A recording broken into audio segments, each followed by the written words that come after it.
My name is Evelyn Carter. I thought losing my husband was the hardest thing I'd ever endure. I was wrong. After his funeral, my son and his wife moved into our family home to support me. In truth, they turned me into their silent maid. They erased my name, my past, even my seat at the dinner table. But what they didn't know is, I once ran a multi-million-dollar firm, and I remembered everything. Especially the moment my son looked at his boss and said, "She's kind of like our live-in help." That's when I stopped folding napkins and started reclaiming my name. When Gerald passed in the spring of 2020, the house in Greenwich felt impossibly large. The silence after decades of laughter and movement was so loud it sometimes made my ears ring. Friends told me to sell, downsize, move somewhere warmer, start over. But I couldn't leave. Not yet. Not the place we had built together brick by brick, memory by memory. Brandon showed up a few weeks after the funeral with Vanessa on his arm and a confident tone in his voice. He said they wanted to move in to be there for me, help me adjust. Vanessa nodded and smiled that practice smile of hers, the one that doesn't quite reach her eyes. They had 2 suitcases and a list of things I supposedly shouldn't worry about anymore. At first I welcomed the noise. The sound of a blender in the morning, the heavy footsteps of Brandon heading to work. Vanessa pacing while on video calls for her lifestyle blog. It felt like life again. I made breakfast, folded laundry, helped them unpack. It was almost comforting. But comfort has a way of disguising erosion. They never said it outright, but over time I noticed how things shifted. I wasn't invited to eat dinner with them when they had guests. I cooked, set the table, lit the candles, and then quietly retreated to the den like an obedient ghost. Vanessa started referring to me as Evie when she posted family updates online. Not mom, not even mother-in-law, just Evie. She'd tag me in photos of her perfect kitchen and caption them with things like, "Our sweet Evie's banana bread recipe saves the day again." I remember looking at one post and realizing I wasn't in the picture, just the bread. Brandon barely looked up from his phone most mornings. He'd grunt thanks when I handed him coffee, ask if the dry cleaning was picked up or if the lawn guy had been paid. Little things that didn't mean much on their own. But when stacked together, they started to weigh heavily. I don't think they ever meant to be cruel. I think in their minds I was already halfway gone. Just a woman who used to matter now, hanging around the edges of their lives. What they didn't know, what they had never asked, was who I used to be. I had founded Carter Strategy Group in 1988 out of the guest bedroom of our old ranch-style house in Stamford. I built it into one of the top boutique consulting firms in the Northeast. By the time I sold it in 2010, we had 60 employees, a portfolio of Fortune 500 clients, and I walked away with more money than I'd ever dreamed of as a child growing up in New Haven. Gerald always told me not to tell the kids. He believed Brandon needed to make it on his own to struggle to build, and I agreed. Maybe that was my mistake. So I let them believe that the house was too big for me, that I didn't understand how finances worked, that I needed help grocery shopping. But I remembered everything.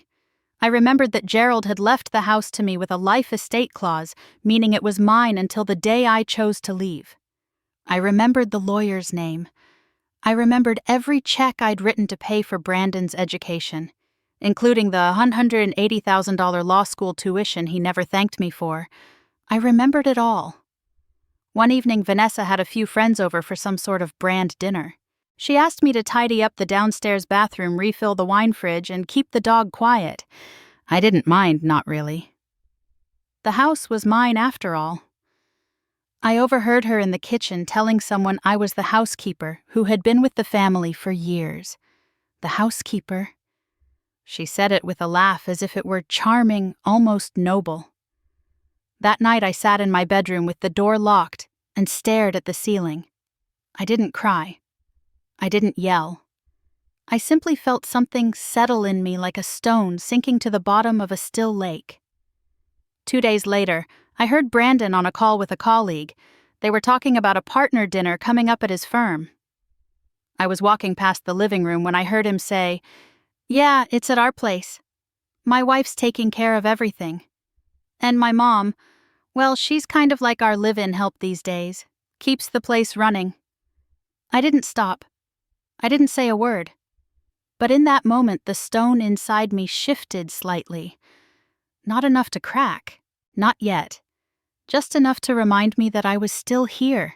Still listening. Still remembering.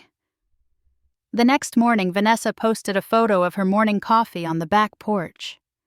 In the background, you could just barely make out the top of my head as I was pruning the rose bushes. The caption read, "Grateful for peaceful mornings in our forever home. #family first. #blessed. #gratitude. She didn't tag me. That afternoon, I saw another post on her stories. It was a close-up of the kitchen island I had just wiped down with banana bread cooling on a wire rack. My banana bread. She had used my recipe, my grandmother's mixing bowl, and even my linen apron, which she had borrowed the week before without asking. She added a poll, "Who wants the recipe from Grandma Evie?" The poll got hundreds of responses. Her followers commented things like, "I wish I had a mother-in-law like this," or "goals." I scrolled through it all in silence, sitting at the same island holding the same phone. I felt a strange mix of amusement and disgust. I wasn't even in the photos, but somehow I was still being consumed. Vanessa's version of me was warm, nurturing, quietly old-fashioned. I was the soft focus backdrop to her curated brand of domestic bliss. She wanted my baked goods, my garden, my hands, but never my face. When real guests came over, I was asked to stay upstairs or make myself scarce. One evening, they hosted a networking dinner for her new brand collaboration. I made shrimp risotto for 12 people, polished the silverware, lit candles in the entryway. When I asked if she wanted me to plate the salad, she smiled politely and said, "Actually, Evie, do you mind keeping the kids upstairs? They get so hyper when you're not watching them." I didn't respond. I just nodded and went to sit with Logan and Riley while they watched cartoons, their sticky fingers on my sleeve as they leaned into me. A few days later, I logged into my online banking account to schedule a recurring payment for the house insurance. As I skimmed through the recent activity, a few things caught my eye. A new membership at the country club, a charge from a boutique in Soho, several Uber rides from Manhattan to Greenwich. The total wasn't outrageous, but it was odd. The account was one of the old joint accounts Gerald and I had used for household expenses. I had kept it open out of habit. Vanessa had the card supposedly for grocery runs and emergencies. I started a notebook the next morning. Not out of paranoia, out of habit. Back when I ran Carter Strategy Group, I kept dozens of moleskin notebooks filled with notes, observations, handwritten flowcharts. When something felt off, I always documented before confronting. That habit never left me. So I wrote down dates, amounts, vendors. A few days later, I found a receipt in the trash for a wine tasting retreat in Napa. It was addressed to Mrs. Vanessa Carter, billed to the household card. I taped it into the notebook. Logan came into the kitchen while I was flipping through the pages. He climbed up onto the stool and asked what I was doing. I told him I was just writing down bills. He nodded, then said, "Daddy says you live with us because you don't have your own house anymore." I paused, pen in midair. He looked so innocent, his eyes wide and honest. I smiled and said, "Is that what he told you?" He nodded again and said, "It's okay, we like having you here. You make the best toast." Then he jumped down and ran off his little socks, sliding across the hardwood. I didn't write anything else that day.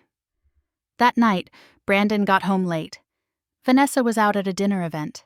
He dropped his briefcase on the hallway bench, loosened his tie, and poured himself a whiskey from the bar cart. I watched from the den, mostly hidden by the corner wall.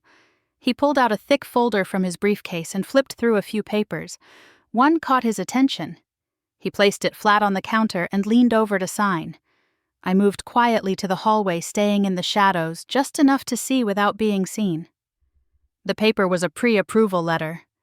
I couldn't make out the full amount, but I saw enough. It was from a lender I didn't recognize. His name was on it. My name was not, but the property address listed was this house. He closed the folder, slid it back into his briefcase, and looked around before finishing his drink. I stood there long after he'd gone upstairs, unmoving. Something was shifting deeper now. The stone inside me was no longer at the bottom of the lake. It was rising. 3 days later, the house was dressed like a showroom. Vanessa had hired a florist from Darien, and everything smelled like peonies and citrus. The caterer canceled last minute, so I ended up cooking everything. Chicken roulade, roasted fingerlings, broccolini with lemon zest, and a 3-layer chocolate cake with espresso ganache. The good silver came out the crystal glasses polished place cards written in Vanessa's loopy cursive. It was Brandon's 36th birthday, and the guest list included several senior partners from his firm, a few hedge fund managers and their wives who wore diamonds the size of grapes. Vanessa called it an intimate dinner. I called it what it was, a performance. I wore a navy dress I had owned since before Gerald passed. Nothing flashy, just simple and clean.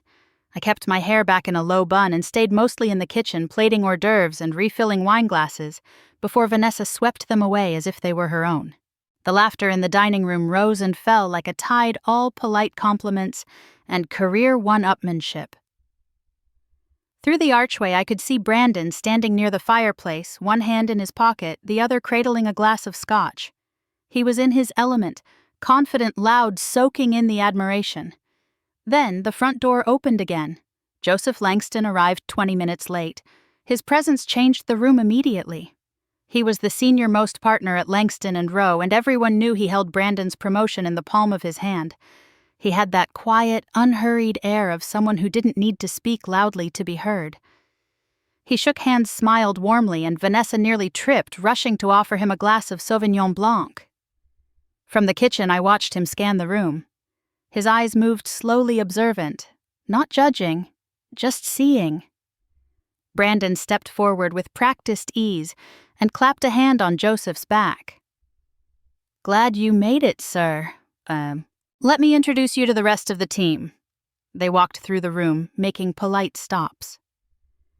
When they neared the kitchen, Brandon gestured casually toward me without even turning his head. "That's Evelyn. She helps around the house, sort of like our live-in maid. Keeps things running smoothly." He said it with a chuckle, like it was endearing. Like I was a feature of the home the way one might mention a vintage wine fridge or heated floors. Joseph looked at me fully then. I met his eyes and smiled faintly, but said nothing. My hands were wrapped around a chilled platter of crostini, my fingers steady. A brief silence fell between the three of us before Joseph gave a small nod. "Pleasure to meet you, Evelyn." I inclined my head slightly and stepped aside so they could pass. After that, I stayed in the kitchen. I moved quietly, rhythmically, setting up the dessert plates, folding napkins. The burn in my chest wasn't anger. It was something sharper. A cutting away. The sound of Brandon's voice carried from the dining room, full of charm. I had heard that voice win judges over in mock trial. I had heard it beg for forgiveness after breaking a window as a teenager. Now it framed me as a fixture, decorative, useful, forgotten. Later, when the candles on the cake had been blown out and the guests were lingering over coffee, I stepped into the room to clear plates. Vanessa gave me a quick look that said, "Move faster." I bent slightly to collect a teacup when Joseph spoke again. "Evelyn, is it? Forgive me for asking, but is your full name Evelyn Carter?" I straightened slowly, the cup still in my hand. "Yes," I said, my voice calm. "That's right." His eyes narrowed, not suspiciously, just thoughtfully. "Carter. Carter Strategy Group." The table fell quiet. Brandon looked up mid-sip, a flicker of confusion on his face. "That was a long time ago," I said gently. "I closed the cupboard on it years back." Joseph nodded slowly, eyes never leaving mine. Then he smiled, not wide, but with recognition. "Interesting. Very interesting." He didn't say another word after that, just picked up his coffee and sipped. The rest of the table buzzed with new energy. Small glances, murmurs. I could feel the air shift like the wind had changed direction, and no one knew where it was going. Brandon didn't say anything. He just kept looking at me, his expression unreadable. Not angry, not embarrassed, but unsettled like a man hearing a familiar tune and realizing he never knew the lyrics. I gathered the plates with deliberate care, my steps even, and carried them back to the kitchen. The sink was still warm from dishwater, and I slipped my hands in without a word. Outside the window, the garden lights cast soft shadows across the hedges. Inside, the stone inside me no longer floated. It was fully awake. I was drying the last of the crystal when I heard the knock. Soft 2 taps against the doorframe, just enough to announce presence without presumption. I turned and saw Joseph Langston standing just inside the kitchen, his jacket-off sleeves rolled, holding a nearly empty glass of scotch in his hand. "Mind if I step in for a moment?" he asked. His voice was quiet, careful. "Of course," I said, setting the towel aside. "Would you like more coffee?" "No, thank you," he replied, leaning lightly against the counter. "I've had enough to loosen my memory." That name, Carter Strategy Group, it hit me hard. I didn't expect to hear it tonight, least of all in your kitchen. I folded the towel, letting my hands rest on the counter. I haven't used that name in a long time. He looked at me fully then, his brow slightly furrowed. "You founded it, didn't you? Back in the late 80s? "Yes, 1988. Out of the spare bedroom in Stamford. Just me, a rented fax machine, and a Rolodex I built from scratch." He nodded slowly. "I remember your firm." "Hell, I remember you." "In 2009, my company was in free fall. Our supply chain was a mess, our vendors were walking, morale was through the floor. Someone on the board brought you in. You turned us around in 6 months. "Langston Glass and Industrial," I said softly. His smile widened. "I knew you looked familiar. You saved us, Evelyn. We were weeks from collapse. That efficiency model you built kept us running lean for the next decade. I didn't do it alone. I had a good team. But thank you." He set his glass on the counter, his tone shifting slightly. "Why did you stop? I mean, you were everywhere for a while. Forbes, Business Week, conferences in D.C. I remember a keynote you gave in Seattle about strategic recalibration. I sold the company in 2010. After Gerald had his first heart scare, I wanted a slower life. I kept some investments, but I let the public version of myself go. Let the story fade." Joseph studied me, his head tilted like he was trying to reconcile 2 versions of the same image. "And now you live here, with them." I smiled gently, but not warmly. "Yes, after Gerald passed in 2020, they moved in, said they wanted to help. The truth is they needed a free place to live, a free nanny, and someone to keep the lawn edged and the dishes clean. Does Brandon know? Gerald and I agreed not to tell him. We wanted him to build his own path. I paid for law school for his first condo, even covered Vanessa's early business losses. But we kept my company, my finances, out of the conversation. Gerald thought it would give Brandon pride. I think now it just gave him arrogance." Joseph's gaze sharpened. "And tonight, when he introduced you?" "Like the help. I finished for him.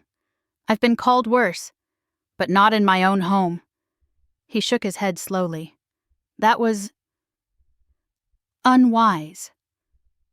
I nodded. I've let it slide for a long time. For the boys. For the sake of not creating waves. But I don't think I'm interested in staying silent anymore. "Good," he said simply. We stood in silence for a moment, the hum of the dishwasher the only sound in the room. "Do you regret it?" he asked. Selling stepping away. "No. I regret letting them think I disappeared." His expression softened into something almost like admiration. "I think they're in for quite a surprise." His words lingered in the air, heavier than they sounded. Then he picked up his glass again, nodded once, and turned to leave. At the door, he paused. "Thank you for dinner. The chicken was perfect. But more than that, thank you for the reminder that power doesn't always come with noise." He left without another word. I stood alone in my kitchen, the lights dimmed, the scent of lemon and rosemary still clinging to the air. For the first time in years, someone had looked at me and seen the whole of who I was, not just the version that fit conveniently into their story. Mrs. Carter.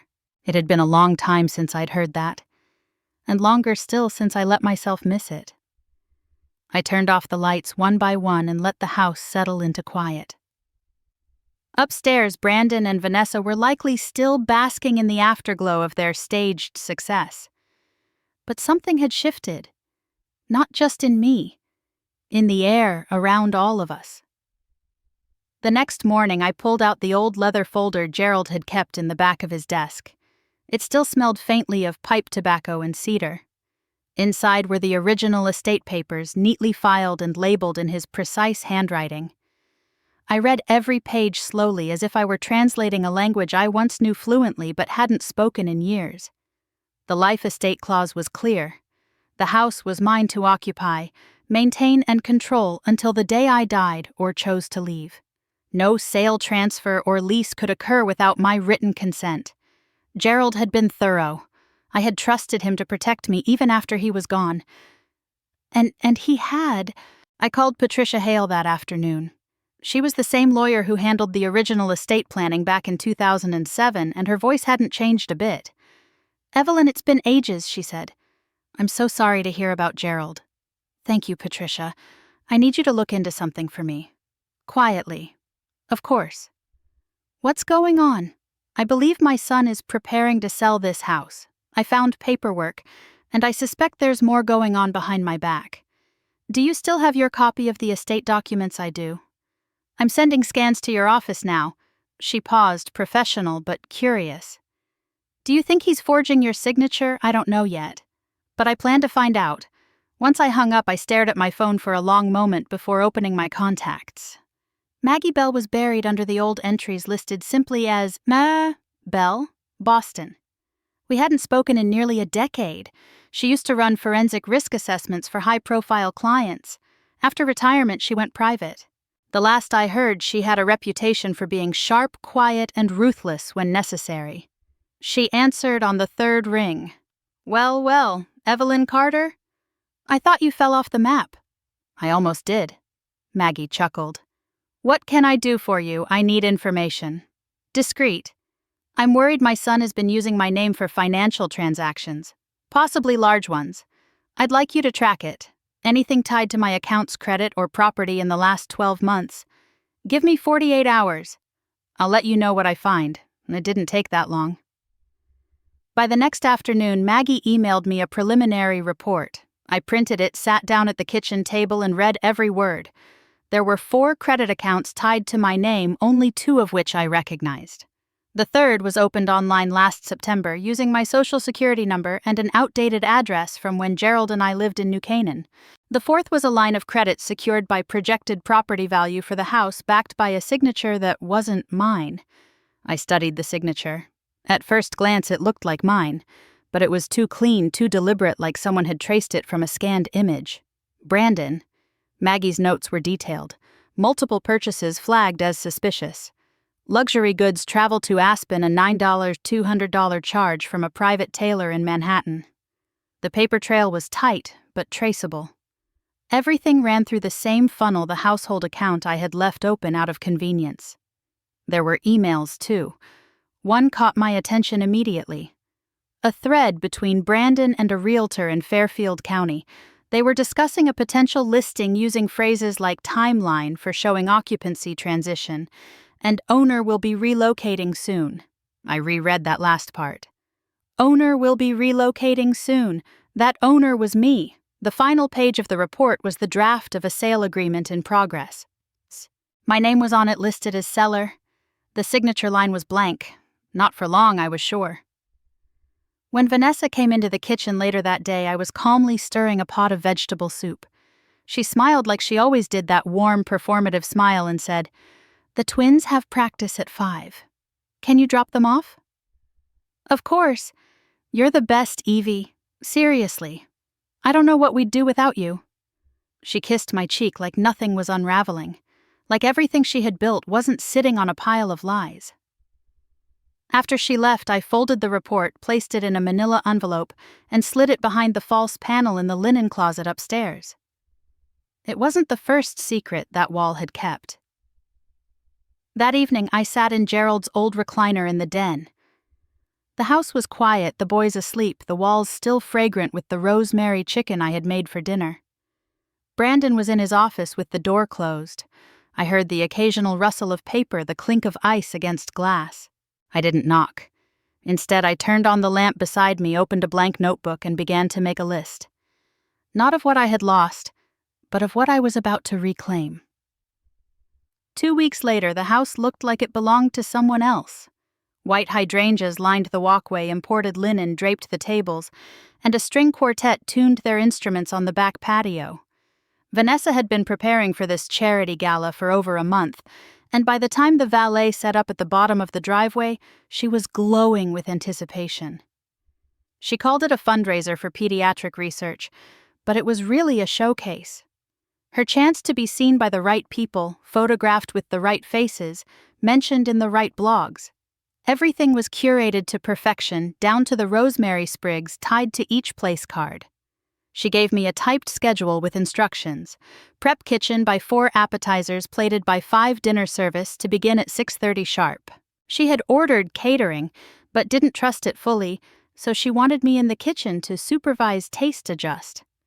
"Just make sure it doesn't taste store-bought," she said as she clipped a pearl bracelet onto her wrist. "And if someone asks for you, just say you're resting tonight." "Of course," I said, folding the list and slipping it into my apron pocket. The doorbell rang precisely at 5:30. Joseph Langston was the first to arrive. He handed his coat to the doorman Vanessa hired for the night and gave her a polite nod.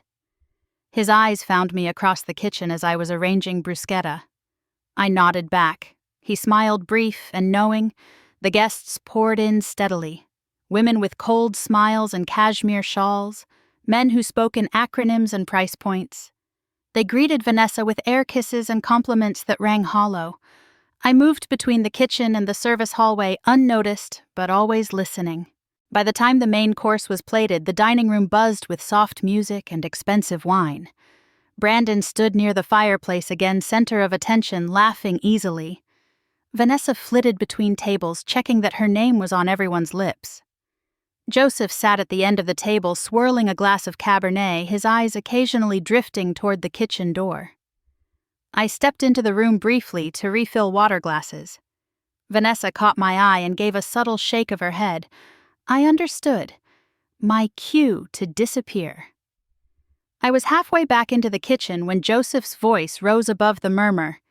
"Ladies and gentlemen, if I may take a moment before dessert?" The room quieted. All eyes turned to him.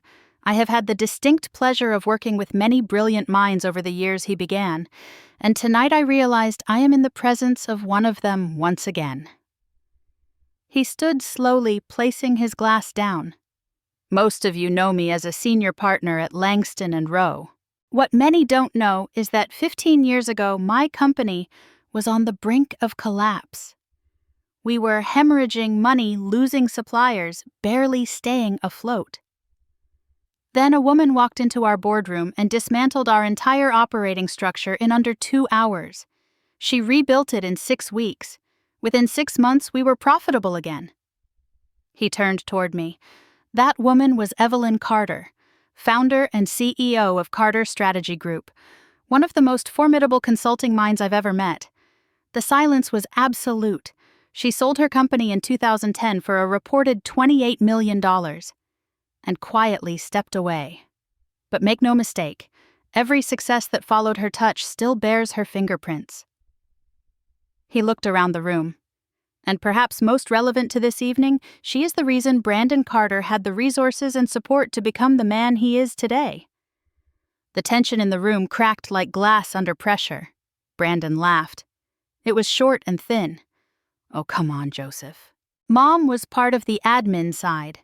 She helped with some organization back in the early days, filing, systems, calendar stuff.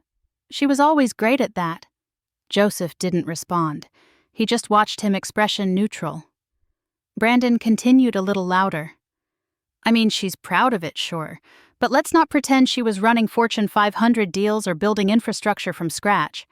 She was good at keeping things neat." I didn't move. I didn't speak. Vanessa sat frozen, her smile brittle.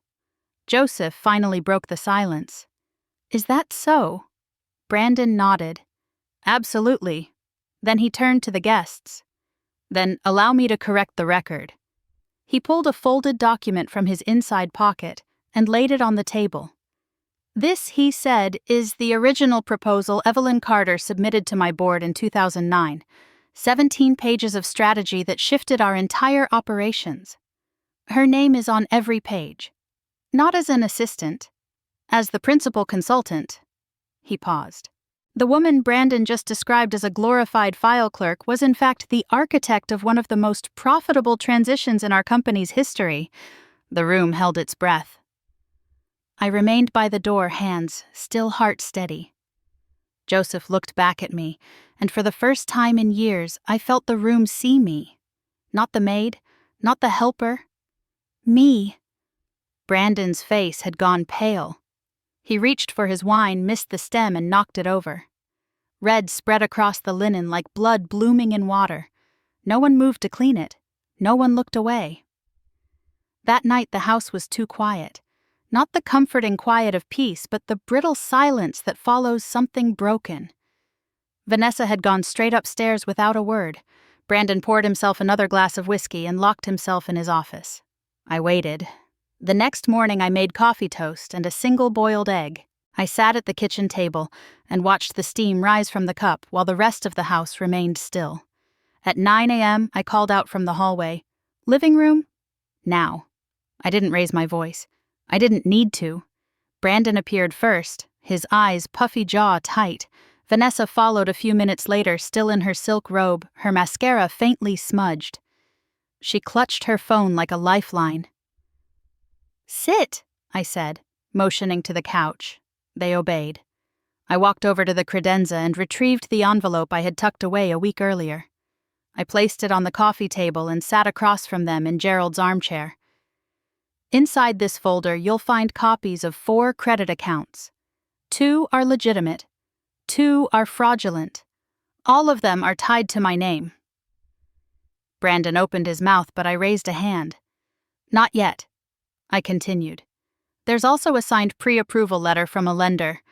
Your name. My address. And what appears to be my signature, though I never signed it." Vanessa shifted uncomfortably, her eyes darting toward Brandon. "You've used the household card for personal purchases totaling just over $27,000 in the last 6 months alone. Spa visits, designer clothes, a wine retreat in Napa. All traceable, all billed to accounts under my authority." I let the silence sit heavy and unbroken. Brandon finally leaned forward, voice low. "Mom, I can explain." "I believe you will try," I said calmly. "But I am not interested in explanations. I'm interested in facts." I pointed to the folder. "Those are facts. Verified by my lawyer, by a financial auditor, and by Maggie Bell." His eyes widened slightly. "Yes," I said. "Maggie is still very much in business."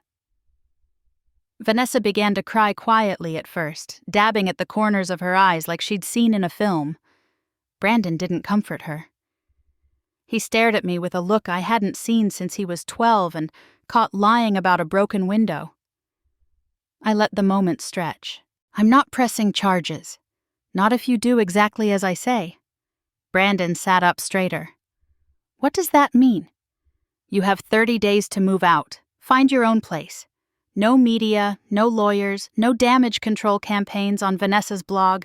Just leave. And if we don't," I opened a smaller envelope and slid it across the table.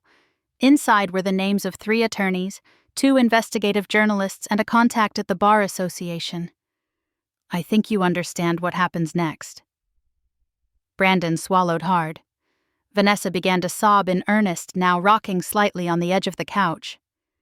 "You're our mother," he said. "You can't do this." "I can. And I am." "We were helping you," Vanessa said through tears. "We gave you company. We kept this house alive." I tilted my head slightly. "You helped me by stealing, by lying, by introducing me to your friends as the maid." Brandon's voice cracked. I panicked. "At the party. I didn't mean it that way." "Yes, you did." I walked to the fireplace and touched the edge of Gerald's photo frame. The same photo that had sat in this room for over a decade. His eyes looked out steady and quiet. "I once hoped," I said softly, "that you would grow into a man who understood gratitude, who would recognize the sacrifices that were made so you could stand tall." I turned back to face them. "But you didn't learn gratitude. So now you will learn consequences." Neither of them spoke. The sound of the clock ticking on the wall filled the space where their apologies should have been. I gathered the folder, returned it to the credenza, and left them on the couch. Still silent, and very small. I didn't slam the door when I left the room. I didn't need to. Brandon and Vanessa packed in silence. No shouting, no final accusations. Just the dull rhythm of boxes being taped and drawers emptied. The movers came on a Tuesday morning, 2 weeks after our conversation. By noon, the house had exhaled. Joseph called me later that afternoon. His voice was quiet, careful, but firm. "It's done," he said. "The firm issued the suspension letter this morning. He won't be returning." "Thank you for the discretion," I replied. He hesitated. "It wasn't discretion. It was necessity." "What he did, Evelyn, it wasn't just unethical. It was personal." I understood. That weekend, Vanessa's name was quietly removed from the Greenwich Women's Outreach Circle. The invitation list for the Harborview Gala no longer included her email. No formal announcements were made. Just absence, the kind that speaks louder than condemnation. I didn't rejoice. I watered the garden, changed the sheets in the guest room, and put away the linen napkins they had left behind. The house settled into its bones again. Still steady mine. A few days later, I was upstairs folding towels when I heard the sound of a car door slamming. I looked out the bedroom window and saw Vanessa standing at the end of the walkway holding Riley's hand.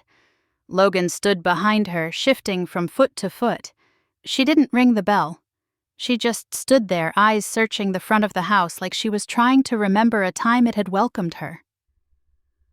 I watched them for a long minute. Riley waved. I didn't wave back. I stepped away from the window and closed the curtain. They stayed for another 5 minutes, maybe more. I never went to the door. That night I found a message on my phone. It was from Vanessa. "Think about the kids, Evelyn. They miss you. Please." I stared at the screen thumb hovering over the reply icon. Then I pressed delete. The next morning the house was quiet again. Not empty, not cold, just quiet in the way a wound is quiet when it starts to scar over. I walked through each room slowly. The kitchen where Vanessa used to take staged photos of pies she didn't bake. The dining room where Brandon had once laughed as he erased my history in front of a room full of people. The office where Gerald's old chair still sat facing the window. I dusted it gently, then sat for a moment. Out front the hydrangeas bloomed, unbothered by drama. I no longer needed to reclaim the house. It had returned to me not in papers or legal threats, but in stillness, in peace. Later that day I took a walk past the park. A neighbor stopped me, someone I had known in passing for years but never spoken with beyond polite hellos. She gave me a tight smile. "I heard your son moved out," she said. Her voice was casual but probing. "Yes, hope everything's all right. Everything is finally quiet," I said.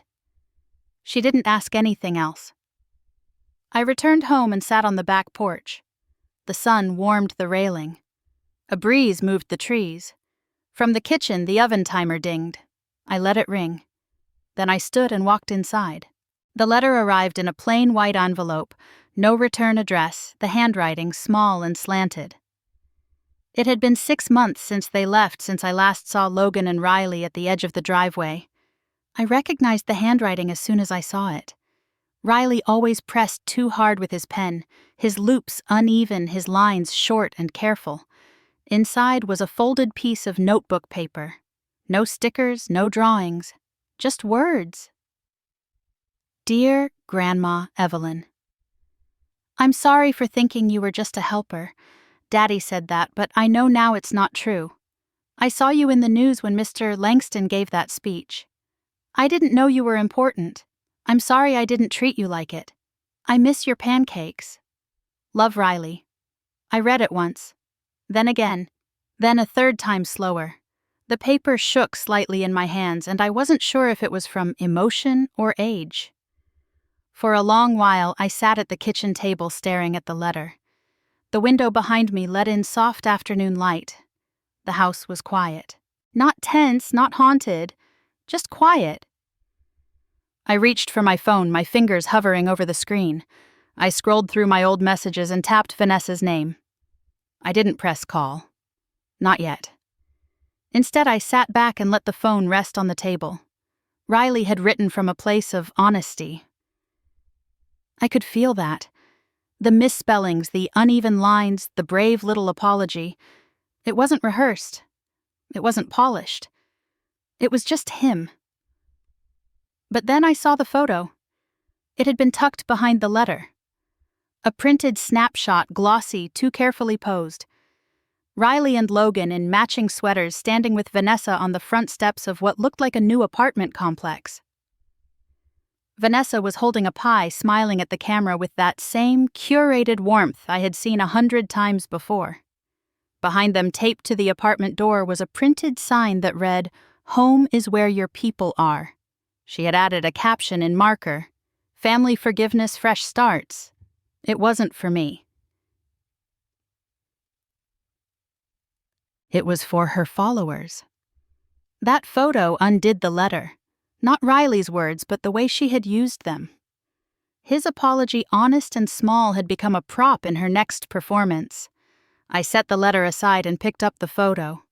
I looked at it for a long time, at Riley's sweet, unsure face, at Logan, slightly taller now, one arm slung over his brother's shoulder, at Vanessa smiling like she had never destroyed anything. I placed the photo in a drawer. Then I returned to the letter, folded it carefully, and slid it into the drawer as well. I didn't tear it. I didn't throw it away. But I didn't answer either. Not yet. Maybe not ever. Outside, the wind had picked up. The trees moved like waves, steady and sure. I stood, poured myself a glass of water, and took it out to the back porch. The sun had lowered just enough to bathe everything in gold. I sipped slowly, my hand resting on the wood rail, my eyes scanning the yard Gerald and I had built together. Sometimes silence is not punishment. It's protection. And sometimes the most merciful thing a person can do is stay gone. A week later, I received an envelope marked from the National Women in Business Foundation. Inside was a formal letter printed on thick cream paper inviting me to speak at their annual conference in Chicago. The note mentioned my early work in corporate restructuring and cited a certain Mr. Langston as the one who had recommended me. There was a paragraph about legacy, about how women like me paved the way for the next generation. There were compliments, polite admiration, a request for a keynote address. I read it once, then again, then set it aside. The next morning I sat down with a blank sheet of stationery and began writing. No, I wouldn't be flying to Chicago. I wouldn't be stepping onto a stage or smiling for photos. That part of me no longer needed applause. But I had something to say. My name is Evelyn Carter. No one knew who I was until someone decided I didn't matter, until I was labeled ignored, dismissed, until I served quietly for years and was still called a burden. I did not raise my voice. I did not break anything. I simply stood still long enough for people to hear the silence. And in that silence, they discovered the weight of everything they had missed. I folded the letter, placed it in the return envelope, and mailed it the same afternoon. Back home, I brewed a pot of Earl Grey and sat by the front window, the one that looked out onto the garden Gerald once tended with such care. The hedges were fuller now. The rose bushes had taken to blooming earlier in the season. The path was worn slightly from my morning walks. I didn't miss the chaos. I didn't miss the company. I missed the version of me that had forgotten her own strength. Now I remembered. The doorbell rang once that afternoon. A delivery, a bouquet of lilies and orchids. The card simply said, Thank you for your voice. It was unsigned. I placed them in a glass vase and set them beside Gerald's photo in the living room. Sometimes dignity returns like that. Quietly, without asking permission. I never responded to Vanessa's messages. The boys were adjusting to public school. I heard through a neighbor that they'd moved again, a smaller apartment in Yonkers this time. Brandon had yet to find work. He was considering reapplying for the bar in another state. I wished them no harm. But I offered no help. The air around me felt different now. Still cool but clear. Like standing on a hill after the storm passes and the damage has settled into the soil. You don't have to point to the fallen trees. Everyone already sees them. I looked up at Gerald's picture on the mantel. He was still young in that frame before the gray before the hospital visits. His eyes were kind. I held my tea in both hands and let the warmth settle into my chest. They learned I whispered, and I was the one who taught them. Thank you for listening to my story. If you've ever been overlooked, spoken down to, or quietly erased, I hope you'll share your voice too. There's someone out there who needs to hear it. You are not alone, and you never were.